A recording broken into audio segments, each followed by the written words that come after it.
Tagaytay, tapos ikaw na nakalimutan sa Pinoy. Tapos tawag na rin tayo ng MDR para hatid tayo ng hospital. Kasi medyo matagal yun. Parang kaya. Pag ang pasyente. Yeah, iyak ka dyan, iyak. Parang mahal ka nila nakuha mismo. Hindi, kasi pahiga sa iyo doon sa ano dito. Yan. Usap ko naman ito. Ang kailangan mo. Consider electric. Iyak.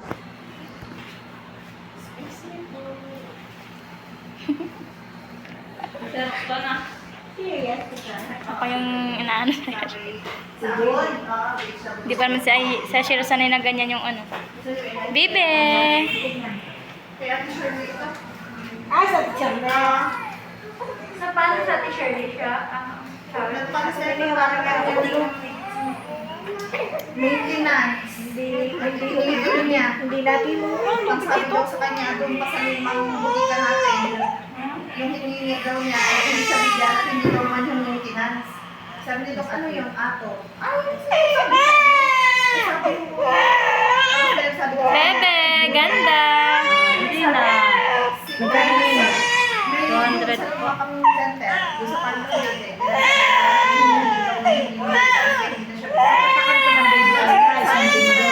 Dito sa iba rin papatakan ng Philippine Medical. Para hindi didikit. Kabila. Hindi, okay lang yung sabi ng sabi doon. Dito pa rin ang sabi no? Yan. Sa joke na, kasi siya. Yan.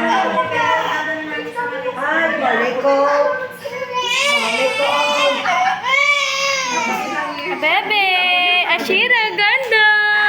Balaga!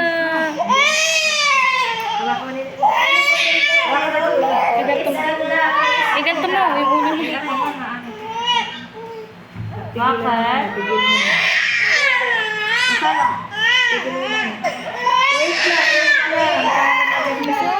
Sorry na.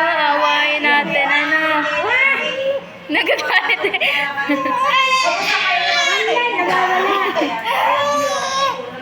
Nagigigil eh. Nagpa-check up ng panahon doon na. Wala na. Wala na. Wala na. Nagagalit. Nagagalit. Tapang eh. Tapang eh. Makakaiba nga yan. Mama, dali na. Meron daw sabi ng Tama lang na mama. Ano ba malikot? Oh. Sandali anak. Please ganda. Please ganda anak. ganda. Ibangaw lalaan. Hindi anak. Saglit. Malikot hindi mag-short. Sorry na mahal. Sorry na. Sorry, mahal. Sorry na anak. Likot, likot. Alikot. Oh, wala na. Okay na. Please ganda.